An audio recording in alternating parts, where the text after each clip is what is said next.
Welcome back to the Adaptive Athlete Podcast, the place for conversations about adaptive athletes in the CrossFit space and beyond. I'm your host, Matt Hotho. On this bonus episode, I'm joined by Amy Bream and Brett Palser for a wide-ranging conversation about adaptive competition, community, and where the sport is headed next. Now, Amy is a perennial adaptive CrossFit Games athlete competing in the above-knee division. She was born without much of her right leg, and we talk about her final year on the competition floor, which wrapped up this past season in Las Vegas. We also get into the realities of competing when things aren't perfectly fair, which is something that Amy has lived firsthand, and we talk about her growing role with the World Fitness Project as a commentator. If you watched the World Fitness Project event in Copenhagen recently, you probably saw Amy on the broadcast, covering the team's division and a lot of the community-facing parts of the competition. This conversation goes deep into what it actually means to show up and why that still matters, whether you're an adaptive athlete yourself or someone who wants to support adaptive athletes and help grow adaptive participation in CrossFit. Let's get into it. Welcome back to the Adaptive Athlete Podcast. This is the bonus episode, and I'm here with Amy Bream and Brett Palser, and we're going to have a wonderful conversation about all things adaptive fitness, World Fitness Project, all kinds of good stuff. How's everybody doing today? Great. Good. Phenomenal. Awesome. I'm doing fantastic, Matt. Glad to be here. Hang out with some bros, broettes, and have a good conversation. I love it. Here I love for it. it. Yes. So, Amy, we're so glad to have you on the podcast because this was your last year competing in adaptive fitness. You were commentating in 24, came back for one last run in 25. And how were the games in Vegas? They were great. Always a good time. It's fun because I competed, took 24 off, but other than that, I've competed since 21. And that was actually from my intro year into CrossFit itself. And so it's been like a wild ride, obviously, we can chat about like just adaptive CrossFit has morphed and grown and shifted quite a bit in the last, even since I started competing. So it was really, really cool. I think my favorite part about this year was seeing like the divisions themselves grow, because the first 3 years that I competed, I guess the first two, I was the only above knee athlete. And then in 2023, I went, and Lauren Farhat, who is with, obviously she won 2025 games this year. Great athlete. She was with me in 2023. And just like having her like to go against, like, obviously we're competitors, like on the field, and we're both, competitive. We want to beat each other. But one, she's a phenomenal human, but like having someone to be like, how would you adapt this workout? And being able to actually like chat like that. I just never had that before. And even to know, like, when you're like able-bodied or whatever it would be, like, there's a lot of people that you can compare your scores to. Like, what's quote unquote good, what's fast, what's slow. But when you have adaptations, it's really hard to make those comparisons because like it's not so generalized. So even having another like beam, obviously there's differences between us. There's like height differences. There's like some differences in the way we attach our limb and our mobility. But for the most part, we are getting like, we're way closer to being able to be like, oh, like, okay, so you do this on the rower, that is good. Like these are like normal paces. Like I don't suck. Yes. Or, yes. like, cause you're like, I'm comparing myself with people that don't have the same impairment as me usually. So it was great. And it was always like, I love seeing everyone. And obviously the competition is fun for me. Like, I love the people more than the competition. I actually get really stressed out competing. So my family is probably very glad that I've decided to move on to other ventures because I stress them out during competition weekends. Yeah. Yeah. Well, Brett and I were talking before you came on. We were like, we didn't even see Amy compete in 25 because we were, the way heats were going, like, I think I was walking in to compete and would like see you on the floor and be like, well, I'd love to cheer you on, but my brain is like locked in right now. Yeah, but it looked like you had a great time. And in 23, when you met Lauren, was that at the CrossFit Games or was that the Wheelwalk Games? That was CrossFit Games. Okay, so you did in 23, you did the CrossFit Games and the Wheelwalk Games? Yeah, that year was a lot because it was fine. But yeah, I did Wadapalooza, Wheelwad Games, CrossFit Games, and I feel like there was one other one, and I should remember. Anyway, but yeah, it was a good time. But Lauren, like I started competing with her at the CrossFit Games, and then we went on to Wheelwad later. Very cool. Very cool. Yeah, I love what you're saying about getting to meet somebody who has the same impairment as you and finally being able to kind of have a barometer to go off of. Yeah, it's been great. Yeah. Brett, did you have an experience like that when you kind of met Tom and Mike and those guys? Yeah, I mean, so my first competition wheel wad was 2021 in North Carolina. And yeah, I remember meeting Tom. It was like after like one of the swim events, and I'm just like, we're like changing our clothes in the locker and just having a conversation. But I think, I don't know, Tom is an anomaly. I love that guy to death. I'd do anything for him, but he is a freak of nature on Yeah. times he sets and things he does. I'm just like, what? Mm-hmm. But yeah, I mean, I think kind of what Amy's saying, like kind of looking at times and other people in your division, you kind of set that benchmark, right? And understand where that baseline is. And like, all right, as the games have progressed and where it's at now, I mean, from a seeded division, right? I think Aaron, he was a new athlete in seeded 2 this year. I think he did the complex for like 185 seeded or Crazy. 180. And we're Wow. just like, what? Like, I rolled in like, oh, like 145, 155, I'll be all right. And I'm like, well, never mind, I guess. Like, Yeah. but it's good to see how the adaptive games, but also just adaptive fitness, adaptive, CrossFit, functional fitness has grown and seen the growth and the progression in it. So, and how that's carrying over into like other areas of competition, life. There's World Fitness Project, there's High Rocks, and I'm sure there's other things that will be here in the future. Mm-hmm. Yeah, which I think takes us, Amy, to the next thing that you've been doing, which is a lot of work with the World Fitness Project. So you commentated at the 24 games, and it sounds like that was your opportunity to connect with Jeremy Austin, which got you in the door for the World Fitness Project. So tell me a little bit about kind of what got you started with World Fitness Project and then what it is. Yeah. Yeah, it was definitely a combination of things. Jeremy certainly helped. So I had never done anything media related before until the 2024 CrossFit Games. And even that I'm was surprised. Because you seem like such a natural when you were doing it. Well, I like yapping, you know what I'm saying? So I like to talk. And I do think, I've had my social media channel for quite a bit of almost 10 years now. And so I think just learning how to be comfortable in front of a camera has really helped that for sure. And I just like talking. So yeah, that was my first experience with something like that. And, met Jeremy and Bill. They're just such great guys. And yeah, so then I work out at CrossFit Trivium here, and it's in Brentwood, Tennessee is the gym. And Will Morad goes there, and he's kind of was one of the founding people behind World Fitness Project. That's been his baby. And so he was kind of telling me about it of hey, we might do this thing. Would you I'd love for you to be, involved, whatever. And it was funny because when he first told me about it, I was like, yeah, that sounds great. But not to be unkind, but you just hear people be like, I'm going to do this big thing. And you're like, okay, we'll see, that kind of situation. No. I have Adidas and Red Bull with me. Okay. He was like, no, this is real. And I was like, oh, okay. And I was like, yeah, definitely. I love Will. He's great. So he kind of made some introductions, and I think that combined with Jeremy having worked with me in the 2024. So we're all in the media team together. Jeremy's a freak of nature when it comes to his schedule. Oh and my just, gosh. handling. It's insane. It's wild. But so I've been doing that and working as a media reporter this year. I'm getting ready to go to the third tour stop soon, but it's I've been on the community side.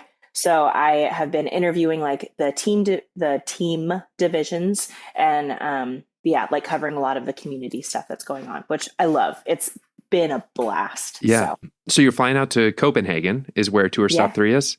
Okay. All right. So what's you'll be covering the teams. Is there any other stuff you're going to be doing there? Or what does that even entail, kind of covering the teams? Yeah. So my role is a little bit unique because someone like Lauren, who's reporting, she's interviewing the elite athletes. And so, or the pros and the challengers. And so for me, she has to be locked into one place. I am interviewing the teams, but it's much shorter of a time span. So the rest of the time, we kind of meet before everything. Like I meet with the team and they're like, hey, these are the other things going on. We don't have a chance to live broadcast these things, but we want to highlight that they're happening and like showing. So we want you. So it's really fun because I have a chance. Because I'm not locked into one place, I get to talk to everybody. And like I said, I like to yap. So it's like, I feel like I'm in this really cool position to be able to get to know like the spectators, like the people that are getting tickets to watch and the people that are doing like the community workouts that they're hosting, like Project One, and getting to know like the other divisions that most people don't have the opportunity if they're going on at once, like to see both. So, and of course, like working, it's been really fun too, going from like the athlete side of things and knowing the stress of how that feels, and then moving to like the other side and feeling a lot less stressed myself, but like being able to just like connect. I think it's made it easier for me to feel comfortable talking with athletes because I'm like, not the same thing by any means. I won't like compare myself to them, but I do understand the feeling of stress in a competition. So it's been so much fun. Awesome. Yeah. So I've got a couple of follow-ups there that I think is really fun. So, so one, when you're competing though, do you find that you still want to talk to people? Like you have to tamp down that part of you that wants to keep being social? Yeah. Well, it depends. So I want to be social, but like I said, I get incredibly stressed when I'm competing. Like at least if I don't get like one or two pep talks from like people that are here, like my friend Anna has come to competitions, my parents have come. If at least one of them, if not all of them, don't look me in the eye and tell me to suck it up at some point in the weekend, it's like an off weekend. Yes. Like I just am like, I just get in my head and like go like off the wall. So they kind of like rein me back in. But when I'm actually with people and when I've like tampered that stress level, because I do think a certain amount of stress is healthy, like that adrenaline, like obviously you're wanting to react to that and perform well. But I'd find like when we were warming up, I'd be like, I've wanted to talk to her. Like, it's been so long. Let's catch up. And I'm like, you need to like, she's your competitor right now, Yes, like that kind of thing where I'm like, and I think I feel more that way now than I used to. Like the first 3 years I was like, let's go competition. I'm focused. I don't want to chat. You're my competitor kind of thing. I still liked everyone. But the last year, I think having the experience at 2024 games, I enjoyed the media side so much and I didn't expect to love it so much that I was like, going back to it was fun to compete. I still like it, but I was like, I really want to chat. Yes. It's really funny you say that, Amy. I'd have to look at my timeline, but I think my ever first in-person competition was wheel wad in Miami.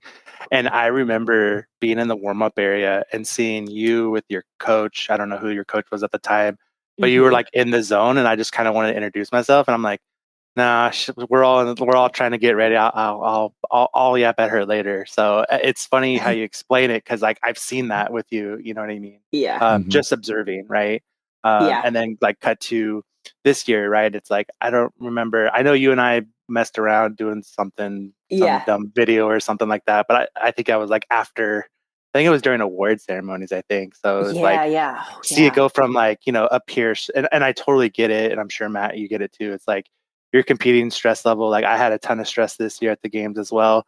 And then it's like, just kind of like afterwards that like kind of weight off your shoulders. 100%. Right. Yeah. So, but yeah, it's crazy how you talk about that. Cause like, I think I've seen it as I'm reflecting. So, which isn't a bad thing. You know what I mean? Yeah.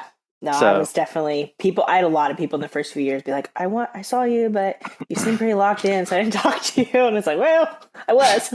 Yeah. I saw you at Wheelwad 23. You spilled your coffee and I was like, I'll have my sister get you more coffee. Nice to meet you.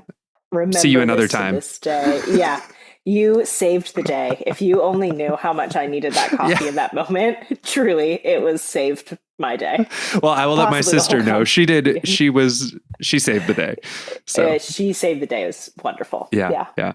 No, I love what you said too about like needing a pep talk from different people during the competition, because I definitely bring a crew with me to these events. And it is because yes, there's all these people who love me and want to cheer me on, but also I need each of them at some point throughout the week.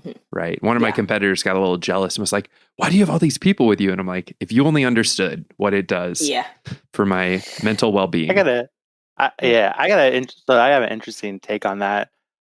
So this year at the games, I had a whole crew with me. Mm-hmm. Like my coach, there was somebody videoing me the entire time because we're gonna kind of release something for Omni. I think he's still working on that. And after Friday, I like told everyone like y'all need to leave. Like, and they ended up leaving. I sat and we had like an Airbnb or something. I think I was in there for like 6 hours by myself just because I was like, Mhm. what do you need? What do you need? I'm like, just I need to go away. Mhm. So Interesting. Yeah. and so it's interesting to see the different dynamics. But then again, I was really happy to have that crew there to give those pep talks Yeah. and like, hey, it's time to get to business. You know what I Mhm. mean? Yeah. Yeah. I feel that. So, Amy, when you were talking about World Fitness Project, you mentioned some Mm-hmm. terms. You mentioned pro and challenger. Mm-hmm. I think we said rec league. We said community workouts, that kind of stuff. Teams. Yeah, I know that Yeah. World Fitness Project is trying to do something different. They're trying to sort of do Mm-hmm. that elusive thing of almost making CrossFit feel like sort of like tennis, even where you have like 4 Grand Slams throughout the year and you move Yeah. up in challenger ranks to get into higher seated events, that kind of thing. Can you walk us through a little bit of kind of what the flow is in the World Fitness Project and what it's trying to do? Yeah. Oh, so I'm probably not the person to know all of the logistics super well, but Okay. I do know because there's still, obviously like the league is out and they have everything, but it's like they're still growing. And so as far as when I say it's growing, as far as like what each tour stop looks like, how many there are, but I know like the general gist of it is obviously there's the pro division, and those are like they have pro cards. And throughout the year, like there's also the challenger division, and the point of the challengers is they're trying to fight for points to become pros. Okay. And so each tour stop, you get a certain amount of points. And so that varies on like, you can get points for more points for like winning events, obviously winning the competition, showing up for the competition gets you a certain amount of points. And so ultimately, the idea is that it's an entire season to lead to the end of like the finals or like the main event, obviously. But you've been putting in your points, like your performance every time. It all doesn't, I think the idea behind it is like it all doesn't come to like one specific competition. Like if you have an off weekend or something, Yeah. there's multiple chances to get to that. So I know I'm not sure honestly how much I'm allowed to like say on that, but I know they have a lot of cool plans for future of like ways to grow the season and the sport in general. And I don't know much, like I'm definitely not in the know for all Yeah. of that, but what I've heard, it's pretty cool. And I think I know that there's like a lot of feelings around World Fitness Project. My experience has been phenomenal. Like the people involved have been so kind, so professional. And yeah, I've just loved it because I'm like, I just love it. Yeah, yeah. No, that's been my sense of it as well, is that they're trying to make CrossFit more than just one event, more than just one event that also has to hit all of the myriad of things that we would consider a well-rounded competition or a well-rounded workout. I don't think they've had a swim event yet, but they're going to have a swim at the finals. And so they just say, yeah, if we're doing 3 tour stops, we got 3 opportunities to hit the things that you're looking for. Again, I keep going back to tennis because I do think it kind of works a little bit where tennis, they test you on hard court, clay court, grass court, and a rebound court. And the idea is, hey, if you're good on all 4 of those courts, you're the number 1 ranked tennis player in the world. And it doesn't matter that you came in 4th at the Australian Open. It matters that, you had a consistent experience across all 4 of the Grand Slams. Yeah, and exactly. I like that way of thinking about CrossFit, because when it all comes down to one event and you know that you just have a weekend to hit 12 events, or 12 tests, you're like, oh man, if I'm not peaking right now or something goes wrong, I lose out on prize money. I lose out on sponsorships. I lose out on all these things. That sounds like what they're trying to solve. Yeah. There's more to it too as well, because obviously like we're all familiar with like CrossFit and that's like the main part of it. But I think future down the road, it's not just people get really touchy about this, so I'll be careful. But like calling it CrossFit, like they're wanting to even adapt other modalities of fitness and make it like truly people are like, oh, it's World Fitness Project, but it's just CrossFit. I mean, it's not the end of the story. It's the beginning of the story. Yeah. And I think that mindset is just very narrow. Like you're shutting down possibilities. And so they truly want it to be a worldwide or touring fitness project and just open it up and not, close it down. But yeah, regardless, of what everyone's allowed to have their opinion, obviously. But again, like I've had a phenomenal experience. Yeah. Very cool. Well, then let's talk about how adaptives get connected into this whole thing. Because if anybody's been following on the Adaptive Athlete podcast page, we kind of posted that they're doing the rec league. We've seen some content coming out with Tater Tot and Lauren and you talking about, talking around a round table about adaptive fitness. So what moves is World Fitness Project making towards adaptive inclusion? Yeah, I've really appreciated it because it's been this to take on adaptive programming, it sounds wonderful, or like hosting adaptive divisions, I should say.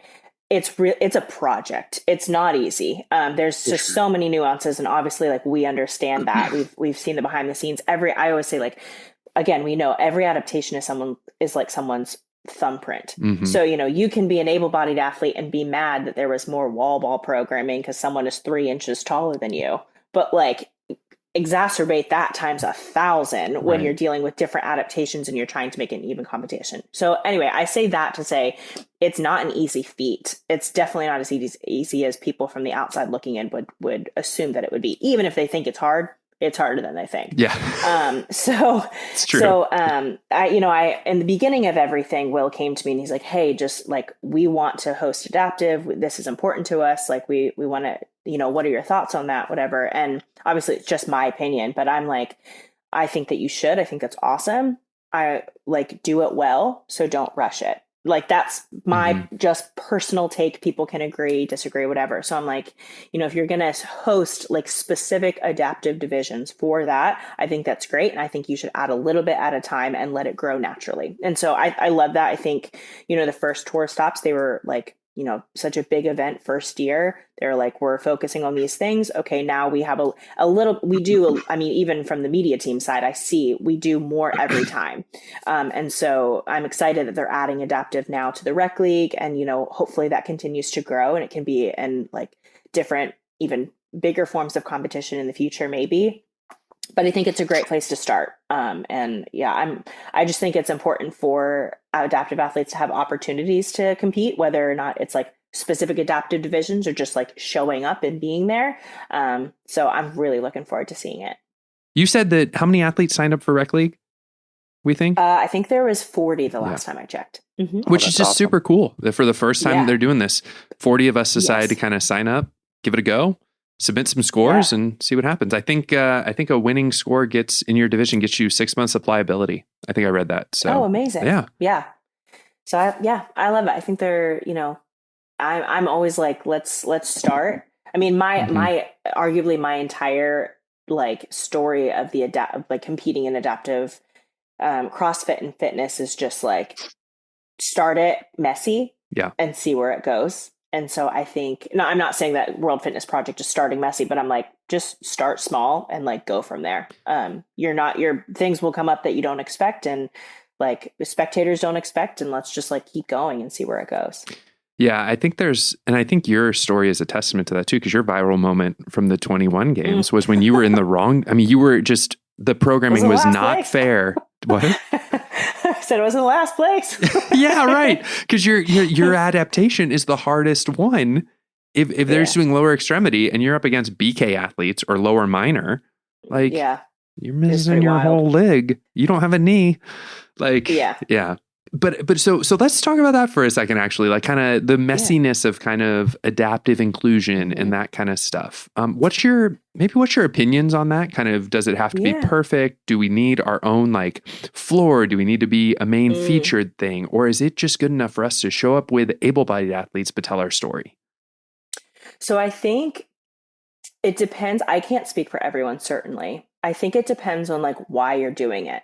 Adaptive fitness, I think in general or adaptive CrossFit is pretty difficult when you go into it of like, I want to be the star athlete. I want to win. That's the point. And I get it. Obviously, like I love to compete. I'm a competitive person, but like, if that's what you're going into it now, you're probably going to be pretty frustrated at points because there's been like programming changes. I think that's gotten, oh my gosh, so much better since when I started. But like when I first competed, again, it was like 2021. It was my first year in CrossFit. And I remember there was a lot of back and forth. I was like not in the space. I didn't know anything about anything essentially, but like I had heard chirping that they were going to host and then they weren't going to host. And, people were DMing me on Instagram being like, they're not going to host adaptive divisions. And I don't even know if that was true. Like truly it was just chirping. But I did a post before I went, and this was before I was in the scene or whatever at all. And I was just like, if anyone would ever see this from like CrossFit HQ, like let us compete, and I'm willing to do it messy. Because at that point I knew that I was the only AK in the top 5 to go. Mm-hmm. I was like, I know it's going to be messy, but I would rather compete messy and see people. Like I'd rather have a girl, with a similar adaptation to mine, turn on the TV and, see that and be like, I want to get involved, or I can do stuff, even if I'm like, it's not quote unquote fair. Saying that and living that are two different things. Mm-hmm. So I said that, and it was like, yeah. And, I don't even know if anyone from CrossFit saw it. Like it was literally just a personal post, but people like my friends and family were really sweet. They were all sharing it. And then fast forward 6 weeks before the game, I get the email being like, hey, you're going to the CrossFit Games. So I was like, oh my gosh. So then we get to the games, and it is like, it was different people programming. I think that year, I don't want to overspeak, but I think that Wheelwad did the programming for the Open. They didn't do it for the games. Okay. And it was like night and day. It was like, we went from like, I had a different weight than the like BKs and lower minor for the Open to you're going to deadlift 205 for reps, which for an AK is like the equivalent of asking like a girl to deadlift like 395 for reps. Because you're basically working with one posterior chain. Yeah. And so it was just like, okay. Yeah, it was just I wasn't expecting it. And so my first few days at the game, the whole week was very stressful. The first few days I had a crap attitude.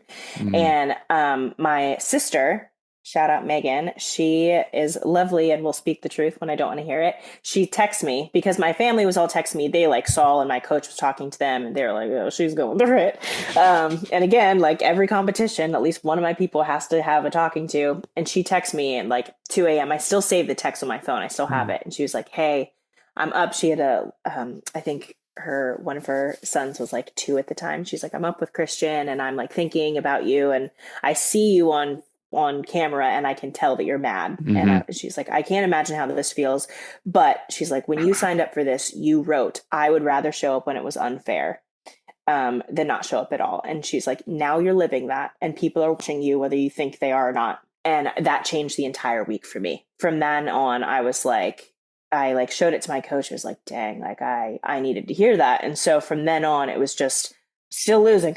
Yes. Don't worry, still lost. But it was like just a different mindset. I wasn't mad. Like I was frustrated, but I wasn't like, I wanted to talk to my competitors, which before I was like, there was resentment, right? There was resentment. There was a sense of unfairness, and that can color everything. Yeah. I've dealt with that in years past, definitely, where it feels like a division isn't fair. Even in the granular divisions of the current Wheelwad of 16 divisions, it can still feel like, man, this isn't fair. And to get beyond that and go, okay, what am I here for? It is. And it's kind of an unfair ask, because other like able-bodied athletes, quote unquote, don't necessarily have to think like that. But you can make things fair and unfair in any situation, regardless of if you have a division. Like you can look back at like 2014 and be like, well, it wasn't fair that, those people were winning and they didn't have the skills because so much people are better today. You can just make any situation about fair and unfair. And I think if that's the focus, you're going to, even if you win, you're going to walk away losing every time, because you're going to find things that are not fair.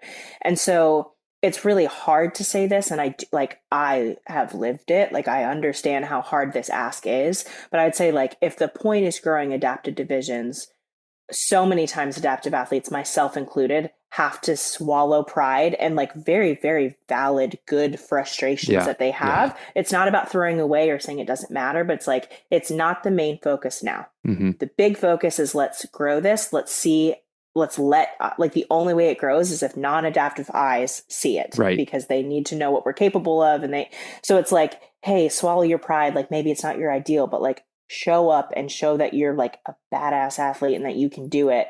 And then years down the road, after we've established that, then you can get more into the nuances of what's fair and unfair. But right now we're like, you can look at it and like, unfortunately we're in the beginning, so we don't get to do the cool stuff. And then you can be like, But fortunately, we get to be a part of the beginning, and this Yeah. wasn't a thing before. So how incredible.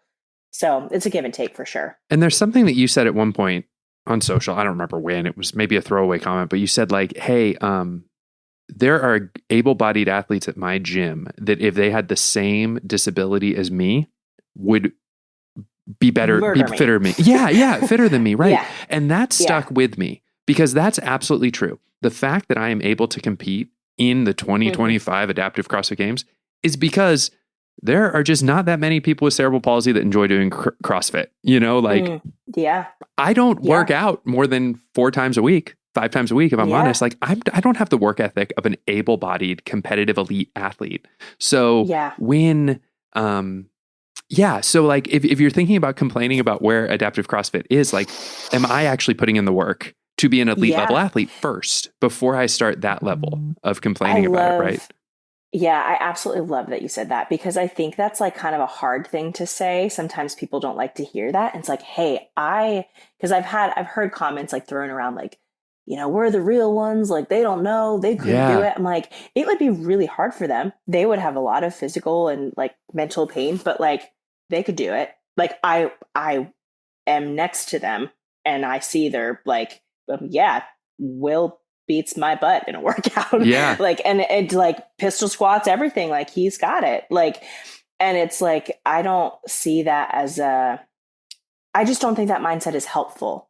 So like, it doesn't mean that you're less of an athlete. It just means that like, hey, you need to put on in more reps. Like, I just think that there should always be like saying that able-bodied elite athletes would beat you even at your adaptive workout doesn't mean that like, it doesn't take away from you. It doesn't take away from like your ability or your like strength or ability to improve either. It just shows you like, hey, the bars can always get higher.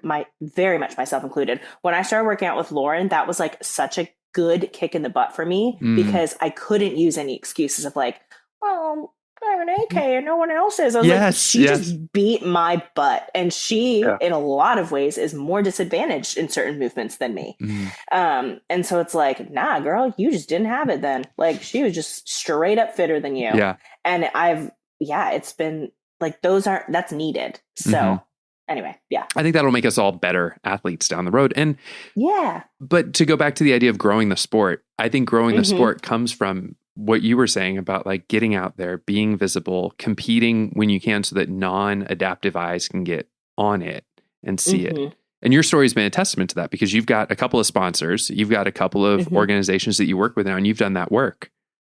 It's been wild. And I think some of that too is like, I'm a big advocate, and I've even told people like sponsors that I've worked with before, that's like, hey, make it less focused on you have an adaptive athlete. Like, I'm not even saying they're my relationship with them because I've always had great relationships, but it's like, if you're trying to showcase that you have like adaptive things, it's like, I as personally would rather see less like, we have this adaptive shoe of like, hey, we have a shoe and it works great, by the way, for this, like for your adaptive athletes, because we don't want to like, at least again, I won't speak for everyone. I don't want to feel like an outcast. I don't want to feel like I'm in my own little special division. I want to feel like a normal 33-year-old woman that's like an athlete in the gym. And by the way, I have one leg. And so I'll figure out how to adapt. And like, yes, we can make these changes, but like, I don't want that to be the first thing of like, here's Amy and she has one leg.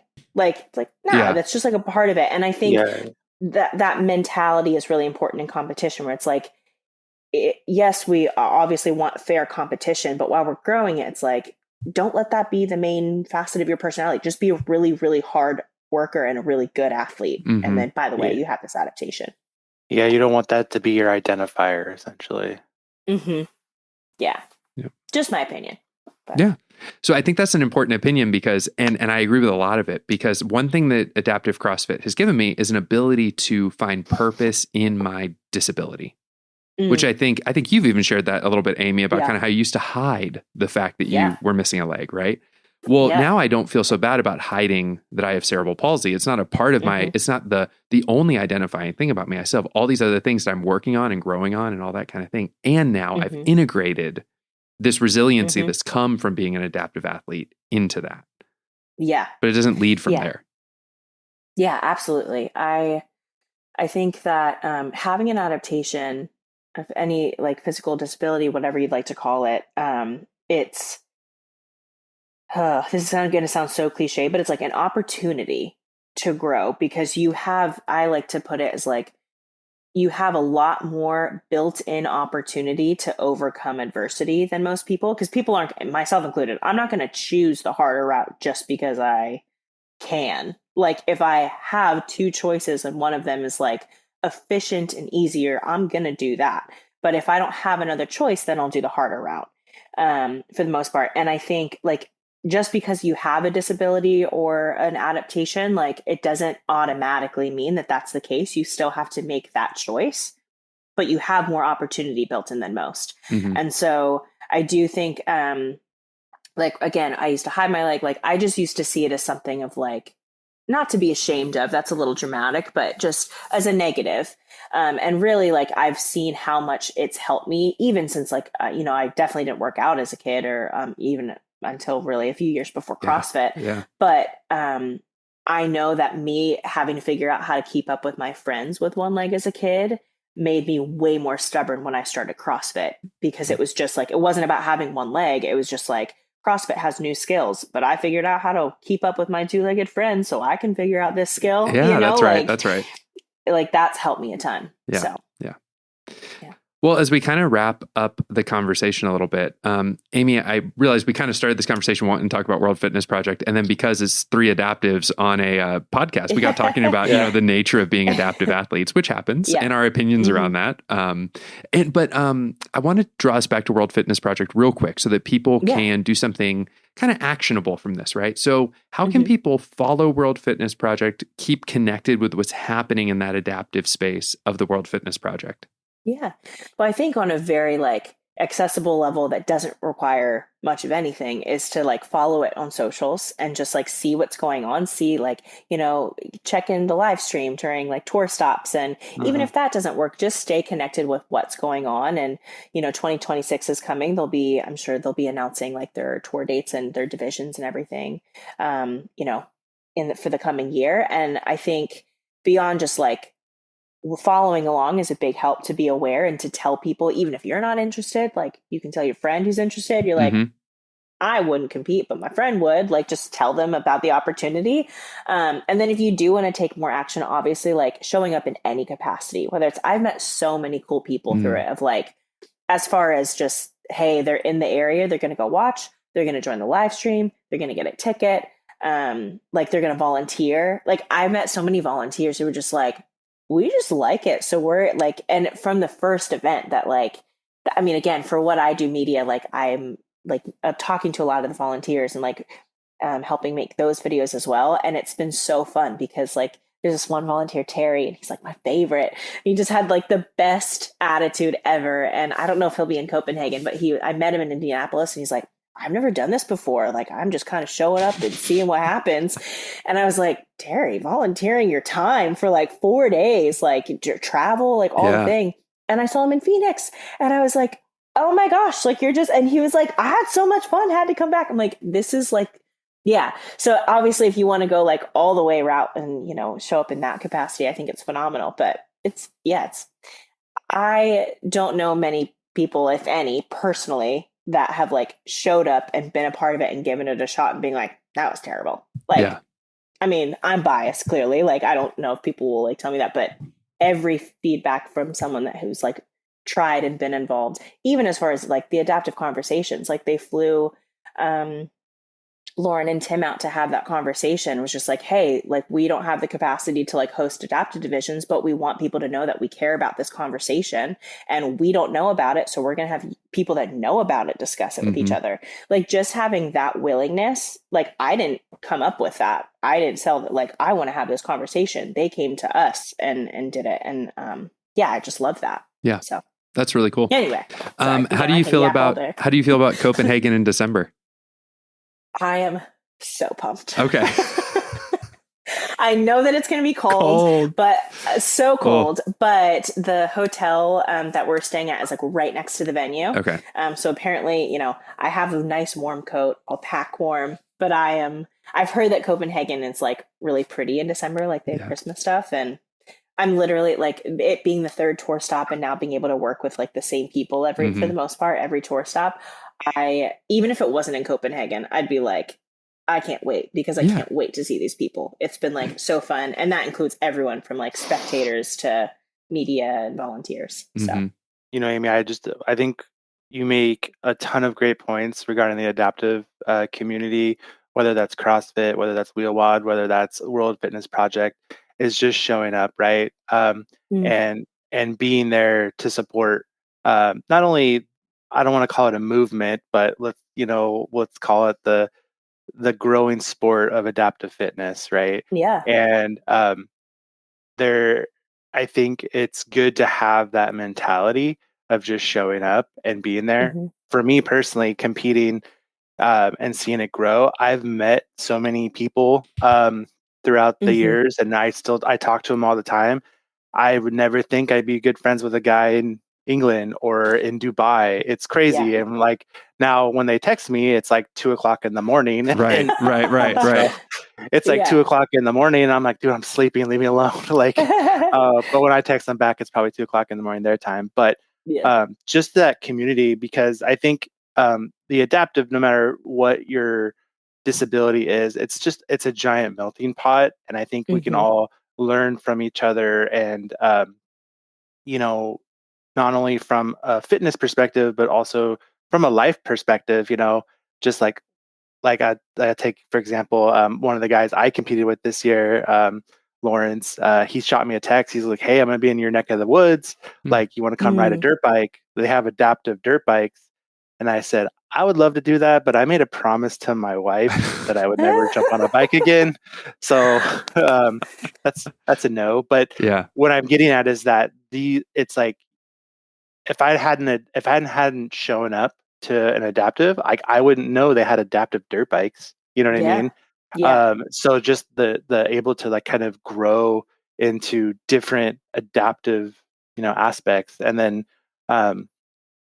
not to talk about Mike Egan, but just seeing what he's done, and bringing that, it's just wild. So I think it's just spot on, kind of what you said, right? As just showing up, even if I'm very competitive. I want to win, but I think in the grand scheme of things, it's that showing up part, right? And melting with the what am I trying to say? With the community and understanding what's going on. So absolutely.